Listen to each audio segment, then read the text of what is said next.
Bonjour. J'essaie de pas tout faire tomber.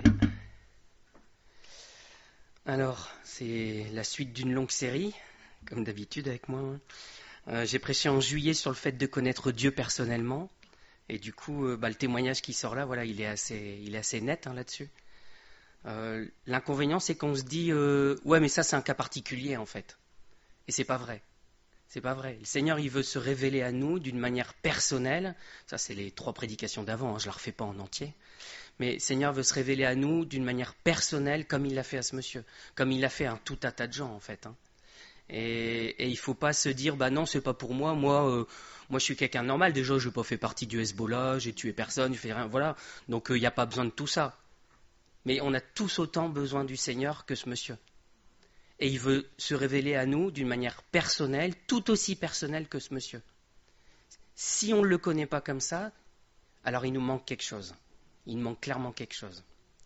Alors la fois dernière, j'avais donné quelques exemples de gens qui ont connu le Seigneur. Et on avait vu qu'on avait terminé avec Abraham, qui est l'exemple... Moïse, qui est un exemple magnifique quand on le lit. Je ne sais plus Exode combien, j'ai pas tout repris dans mes notes ici, mais de voir qui réclame que le Seigneur se révèle à lui, qui le connaissait déjà, qu'il allait à sa rencontre dans comment ça s'appelle, pas dans le tabernacle, mais dans la tente au départ, simplement. Et il demande plus, et il demande encore plus, et toujours plus. Et on se dit, mais il abuse. Mais non, parce qu'il avait compris qui était Dieu, et il y avait besoin de le connaître encore plus. Et on doit en être là, en fait. On doit se dire, Seigneur, je veux plus de toi.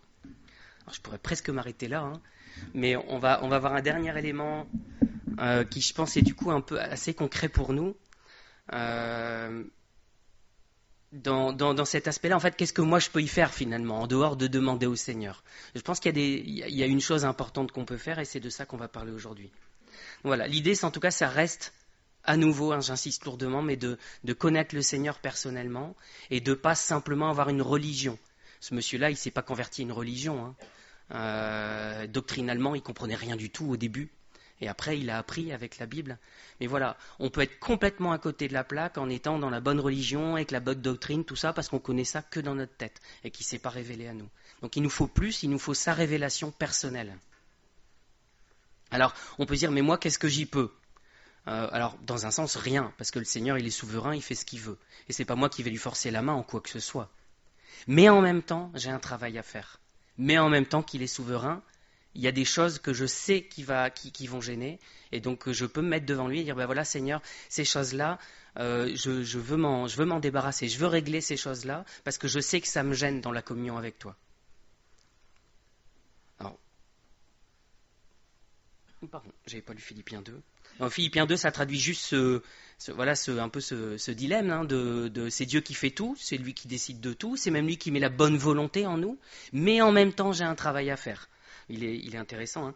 Ainsi, mes bien-aimés, comme vous avez toujours obéi, travaillez à votre salut avec crainte et tremblement, non seulement comme en ma présence, mais bien plus encore maintenant que je suis absent. Car c'est, donc là, on voyait, travailler à votre salut, on a quelque chose à faire. Et car c'est Dieu qui produit en vous le vouloir et le faire selon son bon plaisir. Ça, on en a discuté longtemps le mardi soir, mais voilà, c'est lui qui produit en nous même le bon vouloir en nous, en fait, c'est lui qui le produit. Mais quand même, il attend qu'on travaille et il attend de nous une bonne volonté. Il y a une espèce de cercle vertueux là. Donc on a déjà donné des exemples. Je répète aussi un livre qui m'a touché beaucoup, c'était le livre À la poursuite de Dieu de Tozer. J'ai regardé Amazon et tout ça, on ne le trouve plus en fait, en français en tout cas, on ne le trouve plus en version papier. Voilà, donc si quelqu'un a les moyens de le lire sur un écran quelque part, je peux lui envoyer, il est libre de droit depuis longtemps, mais voilà, moi je l'ai que en format numérique pour une liseuse. Mais vraiment, si vous avez l'occasion de le lire, il est bien. Alors, on a parlé la fois dernière de Paul. Je continue juste rapidement sur Paul. C'est le premier exemple que je vais redonner. Donc, je suis assez lourd là-dessus, mais je pense que c'est important de multiplier les exemples pour montrer que c'est pas un ou deux cas particuliers par-ci par-là. C'est pas juste Moïse, voilà, était spécialement préparait pour une mission, donc lui, il y avait une révélation qui allait avec. Non, non, c'est une révélation que Dieu veut pour tout le monde, absolument tout le monde. Et si finalement on épluche tous les hommes de Dieu, on se rend compte qu'ils sont tous passés par ces étapes-là. En tout cas, qu'ils sont tous passés par une révélation personnelle de Dieu. Donc Paul, on a dit, il a subi, la fois dernière je l'avais dit, il a subi tout un tas de trucs. Il a dit j'ai été lapidé tant de fois, j'ai fait naufrage tant de fois, j'ai subi 40 coups moins 1, et il nous fait une longue liste de choses qu'il a subies. Et pourquoi il a subi ça? Pour sa foi en Dieu. Comment il a tenu? Pas juste parce qu'il était bon doctrinalement. D'ailleurs, pas du tout parce qu'il était bon doctrinalement. Il a tenu juste parce qu'il avait une révélation du Seigneur.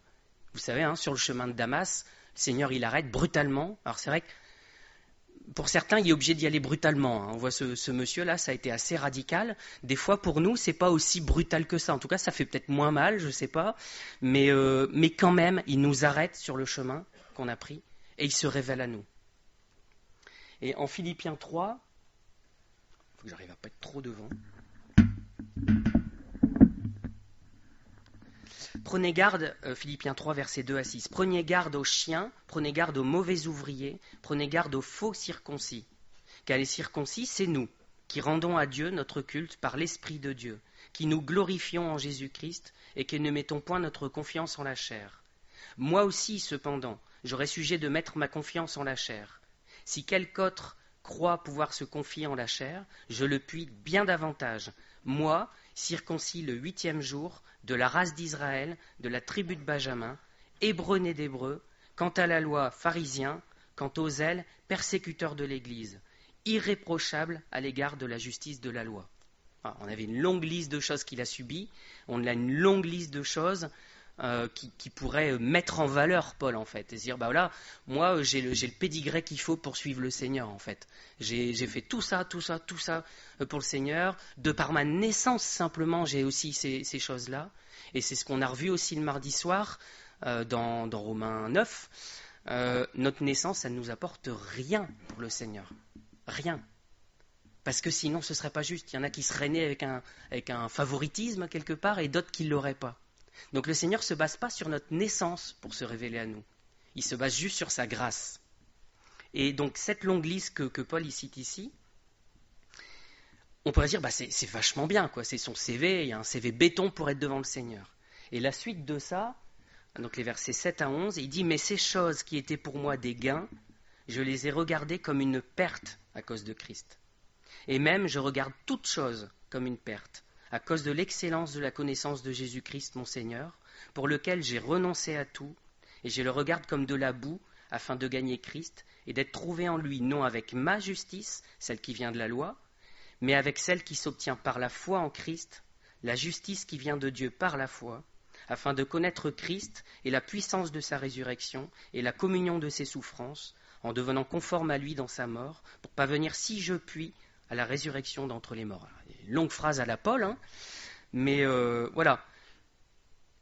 Toutes ces choses, il nous dit, et je crois que le vocabulaire il est important en fait, il ne nous dit pas c'est de la boue, c'est rien, ça n'a pas de valeur. Ça a une valeur en fait, mais il le regarde comme une perte. Alors si on souligne, il dit je les ai regardés comme une perte, il dit j'ai renoncé à tout, et je les regarde comme de la boue.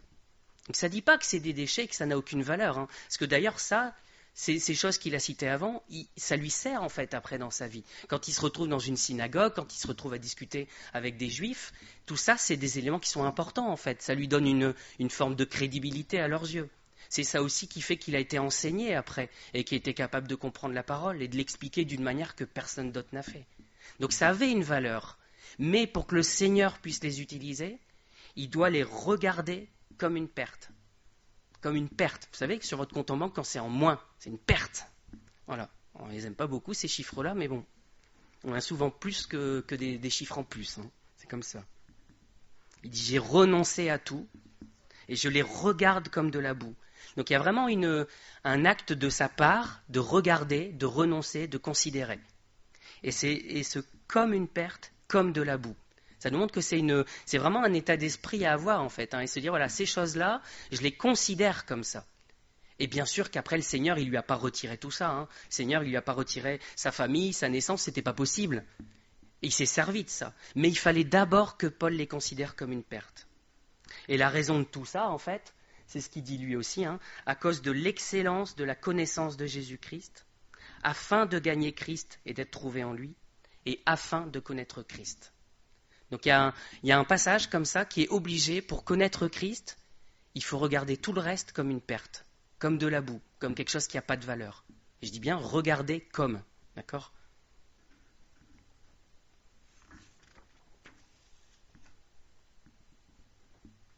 Alors pour nous, c'est quoi toutes ces choses-là ? Il peut y avoir une infinité de choses. On a chacun les choses qui pourraient avoir une valeur pour nous. C'est rarement notre naissance. Nous, on n'est pas fils de président, de roi ou de je ne sais pas qui. Ça peut être nos loisirs, quand on a assez de temps pour en avoir. Ça peut être notre boulot. Il y a des gens qui s'accrochent au boulot et pour qui on a l'impression que c'est la seule valeur. Ça peut être notre famille, nos amis, notre compte en banque, ouais. Notre énergie, notre temps. Notre temps, il est précieux aussi. On voit que le malin, il essaye de prendre tout ça à notre époque. Et c'est que ça a une valeur, sinon il ne s'y attaquerait pas, en fait. Donc il y a tout un tas de choses, et c'est propre à chacun, en fait. On s'attache chacun à des choses différentes. Tout le monde n'a pas la même valeur, en fait. On parlait anniversaire tout à l'heure. Moi, mon anniversaire, il n'y a pas de valeur pour moi. Je ne le considère pas comme un jour particulier. C'est comme ça surprend certains, mais moi, je fonctionne comme ça depuis des années et ça ne me pose aucun problème. Et on nous dit dans la parole, il y en a qui considèrent des jours comme étant particuliers, il y en a d'autres non, et puis c'est comme ça. Voilà, donc on n'a pas tous, pour certains, l'anniversaire, ça a une importance, pour d'autres, non. Alors des fois, ceux qui n'accordent aucune importance à leur anniversaire, il faut faire gaffe à ceux qui en accordent plus que nous, vous savez. On sent le vécu, c'est bon. Peu importe en tout cas ce qui a de la valeur pour nous, on doit le considérer comme étant sans valeur pour gagner Christ en fait. Par rapport à la connaissance de Christ, ça n'a pas de valeur. Alors, c'est Paul aussi en 2 Corinthiens 6 qui dit « Nous sommes regardés comme attristés et nous sommes toujours joyeux, comme pauvres et nous en enrichissons plusieurs, comme n'ayant rien et nous possédons toutes choses. » Et que finalement, il avait tellement bien mis en application ça que les gens se disaient effectivement, Paul, il a rien. Il n'a plus rien, il a tout perdu pour Christ. Mais il avait tout parce qu'il avait Christ. Et c'est ça cet échange qu'on fait en fait. Alors c'est pas une question d'achat, de vente, de commercial. On n'est pas en train de dire je vais donner tout ce que j'ai, comme ça je gagne le Seigneur. Mais il faut que je regarde ma vie en fait et que je me dise qu'est-ce qui a de la valeur et qu'est-ce qui peut prendre la place de Dieu. Qu'est-ce que le Seigneur veut enlever. Et en fait c'est tout. C'est juste pas, faut pas se dire ouais bon il y a peut-être ça, il y a peut-être ça. Non, le Seigneur il veut tout retirer pour prendre toute la place.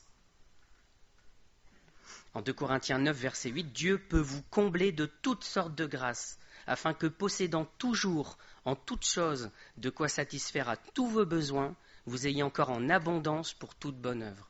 C'est intéressant de voir que c'est lui qui dit ça, et qui dit que tout ce qui pouvait avoir de la valeur, je l'ai considéré comme une perte. Mais il est riche dans le Seigneur. Alors ça ne veut pas dire qu'il faut se débarrasser de sa famille, de ses amis, tout ce qui peut avoir de la valeur pour nous, d'accord ? Mais ça veut dire qu'il faut le considérer à sa place et il faut dire voilà Seigneur, je te le donne. Pour moi, c'est dans tes mains en fait, c'est plus ma valeur à moi. Et lui, il en fera quelque chose. Il ne faut pas s'inquiéter non plus pour se dire il faut que je lâche les choses, mais bah ouais. Mais il rend les choses dans beaucoup de cas en fait. Et nous, on a peur de lui donner, mais il nous rend les choses d'une manière différente, il les sanctifie. Alors vous dites, Paul, il est spécial, on fait encore une fois un cas particulier entre Moïse et Paul, forcément, nous, on n'est pas à cette hauteur-là. Donc est-ce que Paul, c'est le seul exemple ? Non. Non, vous doutez, sinon j'aurais terminé et il est trop tôt. Matthieu 19, vous vous souvenez de l'homme riche Lui, il y a du bol, il était riche. Il y a du bol. Est-ce que c'est vraiment du bol d'être riche ? Que dois-je faire de bon pour hériter la vie éternelle ? Qu'est-ce que je dois faire ? Donne tout. Débarrasse-toi de tout et suis-moi. Et puis il est parti triste parce qu'il avait beaucoup de choses. C'est pour ça que c'est pas tant de bol que ça d'avoir des richesses. C'est pour ça qu'on est quelque part défavorisé d'être dans un pays comme le nôtre où on ne subit pas la même persécution qu'ailleurs. Parce que si on prend il y a des gens qui perdent tout à cause de la persécution. Et du coup, ils ont plus besoin de se débarrasser de ça en fait. Le Seigneur, il utilise ça. Et ce que disait Manu juste avant, il utilise les épreuves pour nous épurer. Il utilise les épreuves pour retirer des choses et pour nous pour nous faire grandir en fait en lui. Et les chrétiens persécutés, ils ont cette chance-là quelque part qu'on n'a pas, de rien avoir. Et du coup, ils n'ont pas grand-chose à regarder comme une perte en fait. Alors, jeune homme riche, ouais, c'est aussi un cas particulier quand même. Nous, on n'est pas riches, donc c'est pas pour nous. Ça va.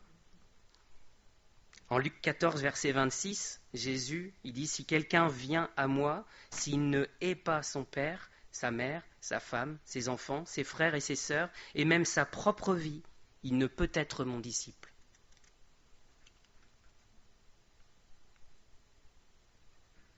La famille, les amis, et sa propre vie en fait. Là, il va jusqu'au bout du concept, Jésus, et c'est pas un concept philosophique, c'est juste que c'est une règle spirituelle en fait. Si on garde des choses dans notre cœur, c'est une place que le Seigneur il n'a pas. Donc le Seigneur il est obligé de faire toute la place, pour prendre toute la place lui. Et lui après il reprend ces choses-là en lui, c'est pas grave. Alors, je vous rassure en disant, il nous redonne les choses. Il y a quand même des cas où le Seigneur, il ne rend pas les choses, parce qu'il en a décidé comme ça. Mais on a lui à la place, en fait.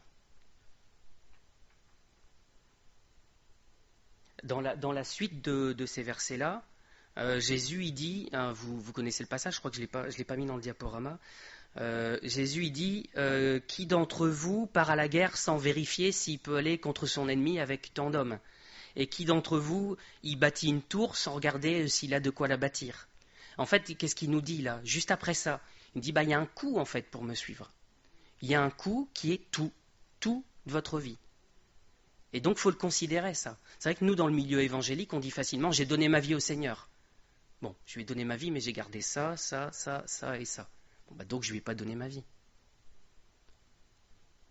L'important, c'est ça en fait, c'est de renoncer à tout pour gagner le Seigneur. Donc c'est pas limité à l'homme riche, c'est pas limité à Paul, c'est pour tout le monde en fait. Si on veut être son disciple, on doit évaluer le coût et comprendre qu'il faut tout lâcher en fait. C'est pas une leçon que je vous donne, c'est une leçon que j'ai pris moi-même aussi dans la figure. Et il y a des choses qui sont identifiées en fait. Après c'est le travail avec le Seigneur, dire ok Seigneur, en fait je crois qu'on le sait. Je pense qu'on sait en fait ce qui coince quand c'est comme ça, pour beaucoup de situations. Si on regarde notre vie, on voit rapidement les choses qui coincent et dit c'est vrai que Seigneur, ça a pris trop d'importance pour moi.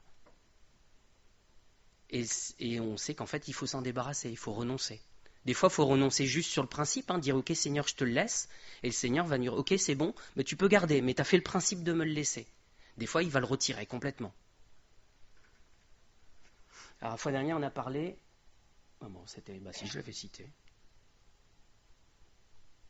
Ainsi donc, quiconque d'entre vous ne renonce pas à tout ce qu'il possède ne peut être mon disciple. Donc c'était la suite. Donc il y a Luc 14, 26 où il disait voilà, faut renoncer à tout pour être mon disciple. Il dit après, évaluez bien vos dépenses parce que celui qui veut bâtir une tour, il regarde bien avant s'il a ce qu'il faut. Pareil pour la guerre.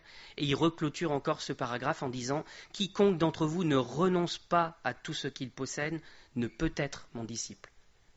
C'est un avertissement pour nous.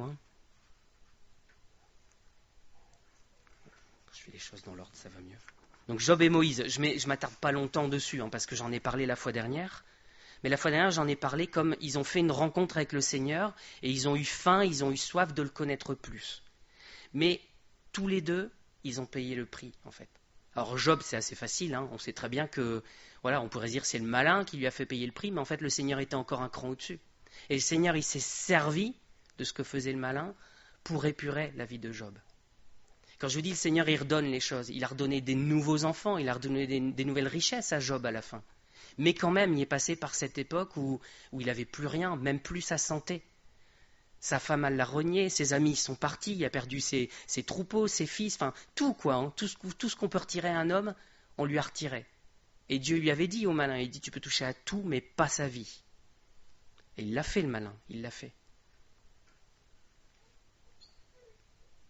Donc je crois que c'était le prix à payer en fait pour qu'il rencontre Dieu. Parce qu'à la fin, il nous dit Job, mon oreille avait entendu parler de toi, maintenant mon œil t'a vu. Mais la condition pour ça, c'était qu'il lâche tout le reste en fait. Alors Moïse aussi. Moïse, on n'a pas cité la fois dernière ce passage-là, mais dans Hébreux 11, versets 24 à 26. C'est par la foi que Moïse, devenu grand, refusa d'être appelé fils de la fille de Pharaon, aimant mieux être maltraité avec le peuple de Dieu que d'avoir pour un temps la jouissance du péché, regardant l'opprobre de Christ comme une richesse plus grande que les trésors de l'Égypte, car il avait les yeux fixés sur la rémunération. Lui aussi, il a payé un prix. Il aurait pu rester dans l'entourage du Pharaon, il aurait peut-être été le bras droit du Pharaon, il aurait eu un poste important, il était bien, finalement, voilà, un peu la situation de l'homme riche, et il a perdu tout ça, en fait, pour aller au Seigneur. Mais il a une révélation du Seigneur qui était incroyable. Et en fait, quelque part, il y a presque un lien direct, la révélation du Seigneur, elle est presque proportionnelle, je ne peux pas vraiment dire ça, mais l'idée, elle est proportionnelle aussi à la manière dont on lâche les choses. Si on ne lâche pas grand-chose, on ne laisse pas beaucoup de place au Seigneur. Mais tous ces gens qui ont tout lâché, ils ont une révélation complète du Seigneur, en fait.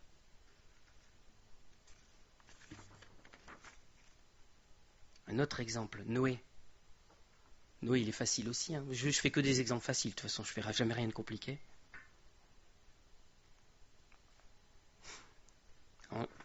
Oui, c'est ça. Genèse chapitre 6, versets 5 à 9. L'Éternel vit que la méchanceté des hommes était grande sur la terre, et que toutes les pensées de leur cœur se portaient chaque jour uniquement vers le mal.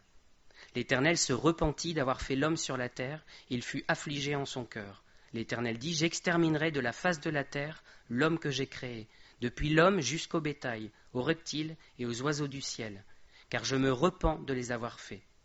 Mais Noé trouva grâce aux yeux de l'Éternel. Voici la postérité de Noé. Noé était un homme juste et intègre dans son temps.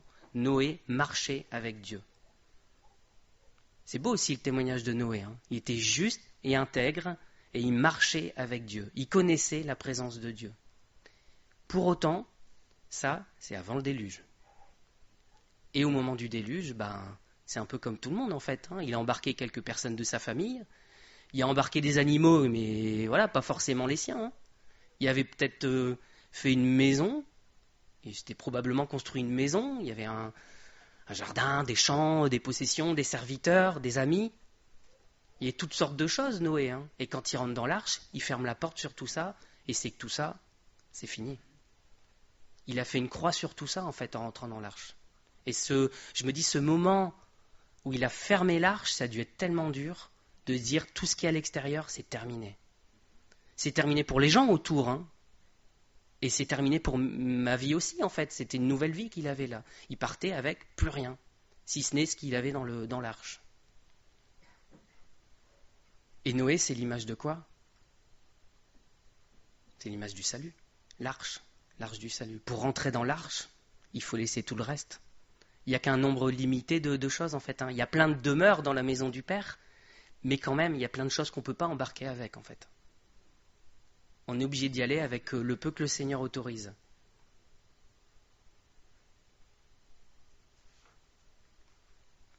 Abraham. Alors c'est un exemple qui est détaillé dans le chapitre 2 ou 3, je ne sais plus, j'ai oublié les chapitres, ça ne me marque pas, c'est le contenu qui est important, dans ce fameux livre de Tozer. Donc vous savez comme moi, toujours pareil, c'est pas très compliqué ce que je dis. Abraham, il a été appelé par Dieu et il était en Mésopotamie. Il était en Chaldée et Dieu lui dit, Abraham, quitte ton pays, quitte ta famille, ta patrie, et puis va dans le pays que je vais te montrer. Super. Lui aussi, quand il était avec sa famille, il avait des possessions, Abraham. Il avait probablement tout un tas de choses, et Dieu lui dit, laisse tomber tout ça.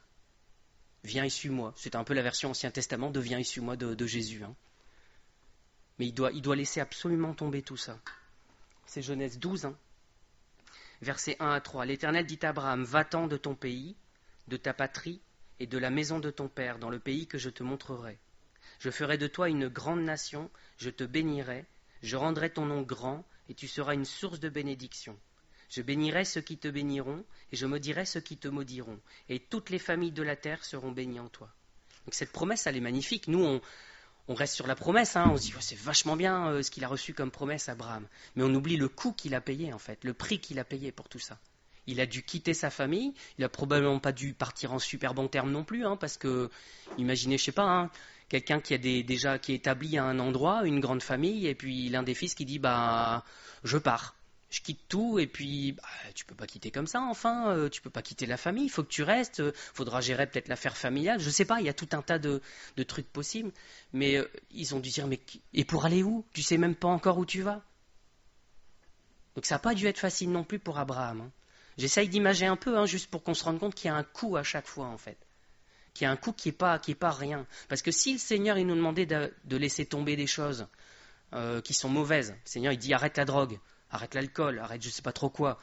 Bah ouais, ça se comprend, puisque de toute façon, ça nous détruit. Alors, je dis pas que c'est facile. Hein, c'est une addiction, donc c'est pas facile. Mais on le comprend, puisque de toute façon, c'est mauvais. Mais là, à tous ces gens-là, c'est pas des mauvaises choses que le Seigneur demande d'abandonner. Il leur demande d'abandonner tout ce qui potentiellement avait une valeur pour eux. C'est pour ça que Paul il dit je les ai regardés comme une perte. Mais voilà, c'est la famille, c'est les amis, c'est les possessions, c'est tout un tas de choses en fait. C'est ma propre vie. Donc je ne peux pas dire ça a zéro valeur. Le Seigneur il nous demande d'abandonner tout ce qui a une valeur. Je ne refais pas toute l'histoire d'Abraham, on fait un gros raccourci. Et vous savez qu'à près de 100 ans, il n'a toujours pas d'enfant, malgré ce que Dieu lui a dit, je vais te donner une postérité, tout ça. Et donc, Dieu il répète sa promesse et il permet que Sarah ait un fils. Donc en Genèse 21, en fait, on voit la promesse s'accomplir avec la naissance d'Isaac, même s'il y a eu un passage compliqué avec Ésaü, tout ça, qu'Abraham il a été vers quelqu'un d'autre que Sarah. Voilà, l'important... Ismaël, pardon, ouais. Oula. J'aurais peut-être dû refaire toute l'histoire pour certains. Mais voilà, l'enfant qui naît, Isaac, et Abraham, il sait très bien que c'est le fils de la promesse, celui-là. Donc ce fils, il était précieux. Il était précieux, et on peut imaginer Abraham qui regarde son fils qui dit oh, « Seigneur, merci pour ce fils. C'est enfin cette promesse-là. C'est au travers de lui que tu vas faire ça. » Et quelque part, peut-être qu'il a pris trop d'importance dans le cœur d'Abraham, ce fils. Et que si ça n'avait pas pris cette importance-là dans son cœur, Dieu ne lui aurait pas demandé de le sacrifier. On ne sait pas, hein. On n'a pas l'ensemble, on n'a pas les détails, mais c'est une supposition qui n'est pas idiote en fait. Hein. Dieu lui demande de le sacrifier, pourquoi ? Peut-être parce que ça a pris plus d'importance que la promesse elle-même et qu'il chérit son fils et que voilà, c'est monté trop haut dans son cœur et que le Seigneur dit bah maintenant tu me le donnes. Là aussi, hein. Les choses mauvaises, ouais, facile, mais donne ton enfant. Et là, c'est très concret. Hein. Il ne nous demande plus ça à notre époque. Hein. Mais tu prends ton enfant et tu me le sacrifies. Et là aussi, la Bible, elle est elle est sobre. Hein. Elle est très très courte. On ne sait absolument pas la tempête qui se passe dans la tête d'Abraham, mais c'est évident. C'est évident, on ne peut pas juste se dire, bon là, il s'est levé le matin, il a fait, ok, Seigneur, je donne mon fils. Bah non, ça avait une valeur qui était énorme pour lui, énorme. Mais voilà, ça a fait son chemin pas très longtemps, hein, parce que quand il nous demande des choses, le Seigneur, nous on met combien de temps à s'en débarrasser? Il y a des trucs qu'on traîne pendant des années en fait, hein, littéralement. Et là, Abraham, le lendemain matin, il se lève tôt et c'est parti. Et il est décidé, et on sait qu'il n'y a pas grand-chose qui va l'arrêter en fait, hein, si ce n'est la main de Dieu qui lui dit stop, c'est bon, tu l'as fait, c'est bon. Et vous voyez que là aussi, c'est sur le principe en fait que Dieu il se base. Dieu il se base sur le principe que Abraham était prêt à le donner et que dans son cœur, c'était fait. Et il l'arrête là. Il n'a pas été jusqu'au bout. C'est bien, hein, parce qu'il y en a un autre qui a été donné comme ça en sacrifice, hein, c'est l'image de Jésus, et lui, Dieu, il a été jusqu'au bout. L'objectif n'était pas le même. Je passe pas les diapos en même temps, alors vous ne pouvez pas suivre. Voilà, Dieu mit Abraham à l'épreuve. C'est une épreuve, c'est bien que c'est pas facile. Hein. Si c'était décidé facilement, ce ne serait pas une épreuve. Dieu dit, bah, vas-y, offre-moi un mouton. Je n'ai 2000, ça va aller. Donne-moi ton fils, ton unique, le seul que t'aies eu de Sarah. Il me répondit, me voici. Dieu dit, prends ton fils, ton unique, celui que tu aimes, Isaac. Va-t'en au pays de Morija, et là, offre-le en holocauste sur l'une des montagnes que je te dirai. C'est inouï cette violence de Dieu envers Abraham, en fait. Hein. C'est inouï. Mais des fois, il en est obligé d'arriver là avec nous, en fait. Il est obligé d'y aller d'une manière qui nous paraît, nous, violente. Mais pourquoi ? Parce que ça a pris sa place, en fait, dans notre cœur. Et ce qui prend sa place, ça doit être traité comme tel, avec violence, avec la sainteté de Dieu qui ne peut pas tolérer ça, en fait. Et pourtant, Abraham y était proche de Dieu à ce moment-là. Vous voyez que ça n'empêche pas en fait. Et quelque part, quand on entend les témoignages comme ce monsieur tout à l'heure, comme plein d'autres en fait, c'est des gens qui avaient déjà connu Dieu, probablement plus que ce que nous on connaît. Et le Seigneur il dit, lâche ça encore, lâche ça encore.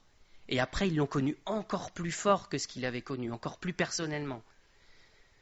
C'est pour ça que Jésus nous prévient et qu'il nous dit, mais regarde le coût que ça a, sois prêt à le payer. Parce que le coût il est énorme.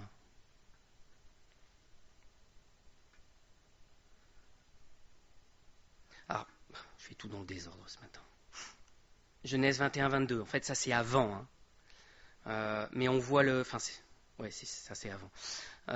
En ce temps-là, Abimelech, accompagné de Picol, son chef de son armée, parla ainsi à Abraham. Dieu est avec toi dans tout ce que tu fais. Donc vous voyez qu'avant même ce sacrifice, Abraham, il y avait déjà ce témoignage-là auprès des nations. Dieu est avec toi dans tout ce que tu fais. Et pourtant, il manquait quelque chose. Ou il y avait quelque chose de trop, en fait. C'est pas qu'il manquait quelque chose. Il y avait quelque chose de trop dans le cœur d'Abraham par rapport à son fils. Vous le connaissez par cœur. Abraham se leva de bon matin, sella son âne et prit avec lui 2 serviteurs et son fils Isaac. Il fendit du bois pour l'holocauste et partit pour aller au lieu que Dieu lui avait dit. Donc c'est ce que le Seigneur il nous demande, c'est ça en fait. C'est dur comme message. Je ne vais pas repartir très joyeux, mais ça vaut le coup en fait. Ça vaut le coup. Tous les grands hommes de Dieu, ils sont passés par là. Et c'est pas qu'on doit avoir de l'orgueil de dire je veux être un grand homme de Dieu. Je veux juste connaître Dieu comme il faut le connaître en fait, comme lui il veut se révéler.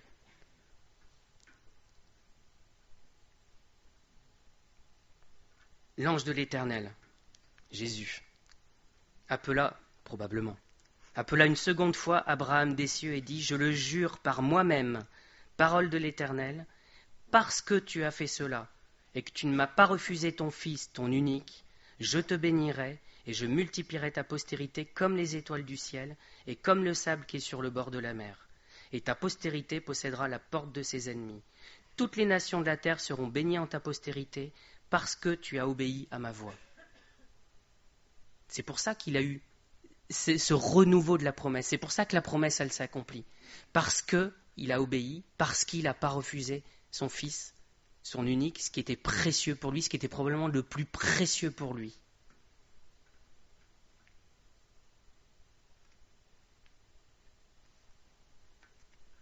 Hébreux 11, versets 17 à 19, c'est par la foi qu'Abraham offrit Isaac lorsqu'il fut mis à l'épreuve, et qu'il offrit son fils unique, lui qui avait reçu les promesses et à qui il avait été dit, en Isaac sera nommé pour toi une postérité. Et il pensait que Dieu est puissant même pour ressusciter les morts. Aussi le recouvra-t-il par une sorte de résurrection. Quand on est chrétien, on se dit « Ouais, moi je crois en Dieu, j'ai la foi en lui ». C'est la foi qui fait faire ça en fait. Alors est-ce que c'est cette foi-là qu'on a ?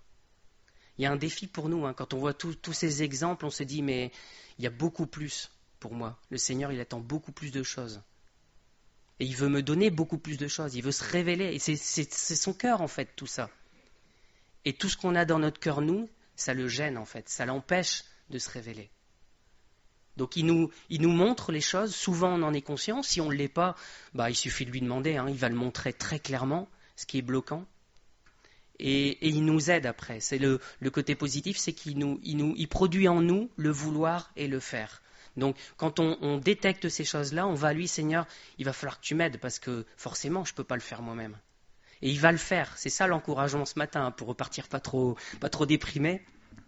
L'encouragement ce matin, c'est que c'est le Seigneur qui va le faire. Mais il attend, encore une fois, de la bonne volonté de notre part.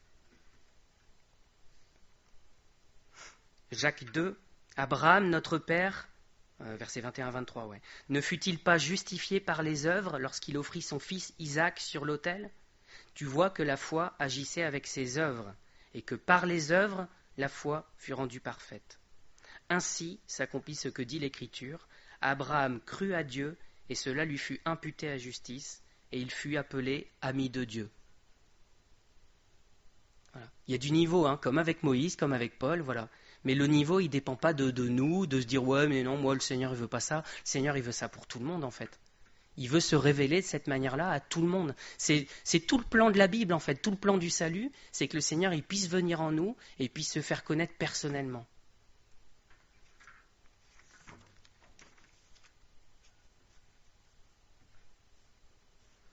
Voilà, je pense que j'ai fait pas mal d'exemples au fil des deux messages. De toute façon, on peut éplucher, on peut éplucher la parole. Tous les exemples, ils vont dans le même sens, en fait. Si on veut le Seigneur, il faut qu'on laisse tomber tout le reste. Et voilà, tout le reste, c'est tout ce qui a de la valeur pour nous. Donc, je vais pas être plus lourd que ça. Je voulais juste vraiment multiplier les exemples pour vous montrer que c'est pas des exceptions, en fait. C'est une règle générale dans les Écritures.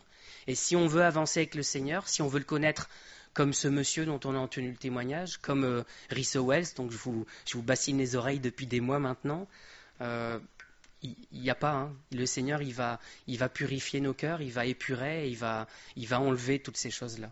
C'est peut-être douloureux à un moment donné, mais on repense sur les versets de Paul au début.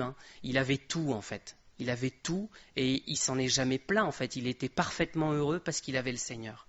Et quand le Seigneur, il enlève ces choses-là et qu'il vient, c'est sûr que ça fait mal, mais on sait que ça fait du bien, en fait. On n'est pas maso, c'est juste que le Seigneur il retire des choses et il met bien meilleur dans notre cœur en fait. Alors je veux terminer en citant un passage de ce livre de Tozer, alors qui est assez longuet, donc ça fait une grande lecture, mais voilà, je termine avec c'est pareil, c'est un truc du début des années 1900, donc c'est assez brutal. Moi souvent c'est ce que j'ai besoin, donc voilà, peut-être que ça se ressent, mais le Seigneur il fait les choses assez brutalement pour certains, des fois il est un peu plus doux avec d'autres. Quand on n'est pas trop tête brûlée, il peut y aller un peu plus doucement. Mais voilà, quand on a du mal à entendre, il y va un peu plus sèchement. Donc voilà, vous allez reconnaître un peu du coup cette période-là dans la manière d'écrire. Et il y a une prière qui est pareil, c'est bien parce que ça permet d'avoir des mots sur ce qu'on ressent, des mots sur ce qu'on aimerait exprimer, des choses des fois. Et c'est ça aussi le côté super des psaumes en fait. C'est que ça parle pour nous, ça donne des mots qu'on n'aurait pas nous-mêmes en fait. Le chrétien doit d'abord se remettre entièrement entre les mains du Seigneur et ne pas tenter de trouver des justifications. Celui qui se défend n'en aura pas d'autre, mais qu'il vienne sans défense devant le Seigneur, et il aura pour son défenseur Dieu lui-même. Que le chrétien prenne conscience de toutes les ruses glissantes de son cœur trompeur et insiste sur une relation franche avec le Seigneur. Venez à Dieu avec détermination pour être entendu. Insistez pour que Dieu accepte votre tout. Les idoles de votre cœur doivent devenir spécifiques. Nommez les choses et les gens par leur nom, un par un. Si vous devenez assez sévère avec vous-même, vous pourrez raccourcir le temps de travail de quelques années à quelques minutes et entrer dans la bonne terre bien avant vos frères plus lents qui dorlotent leurs sentiments et sont tièdes dans leur rapport avec Dieu. N'oublions jamais qu'une telle vérité ne peut être apprise par cœur. Ce n'est pas une doctrine. Comme on apprend les faits de la science physique ou chimique. Ils doivent être expérimentés pour vraiment être compris. Nous devons vivre dans nos cœurs les expériences dures et amères d'Abraham si nous voulons avoir les bénédictions qui les suivent. La malédiction antique ne sortira pas sans douleur. Le vieil avare en nous ne va pas se coucher et mourir obéissant à notre commande. Il doit être arraché de notre cœur comme une plante du sol. Il doit être extrait à l'agonie et le sang comme une dent de la mâchoire. Il doit être expulsé de notre âme par la violence, comme le Christ a expulsé des changeurs d'argent du temple. Et nous aurons besoin de nous armer contre sa pitoyable mendicité, de la reconnaître comme jaillissant de l'apitoiement sur soi-même, l'un des péchés les plus répréhensibles du cœur humain. Si nous connaissons Dieu dans une intimité croissante, nous devons aller dans ce sens du renoncement. Si nous sommes engagés à poursuivre Dieu, il nous amènera tôt ou tard à cette épreuve. Abraham ne savait pas qu'il passait un test, mais s'il avait échoué le test, toute l'histoire de l'Ancien Testament aurait été différente. Dieu aurait trouvé un autre homme, sans aucun doute, mais la perte d'Abraham aurait été tragique au-delà de la révélation. Père, je veux te connaître, mais mon cœur lâche craint d'abandonner ses jouets. Je ne peux pas m'en séparer sans saigner intérieurement. et je n'essaie pas de te cacher la terreur de la séparation. Je viens en tremblant, mais je viens. Déracine de mon cœur toutes ces choses que j'ai chéries depuis si longtemps, qui sont devenues une partie de mon être vivant, afin que tu puisses y entrer et y demeurer sans rival. Alors tu rendras glorieux le lieu de tes pieds. Alors mon cœur n'aura pas besoin du soleil pour y briller, car toi-même en seras la lumière. Il n'y aura pas de nuit là-bas. Au nom de Jésus, Amen.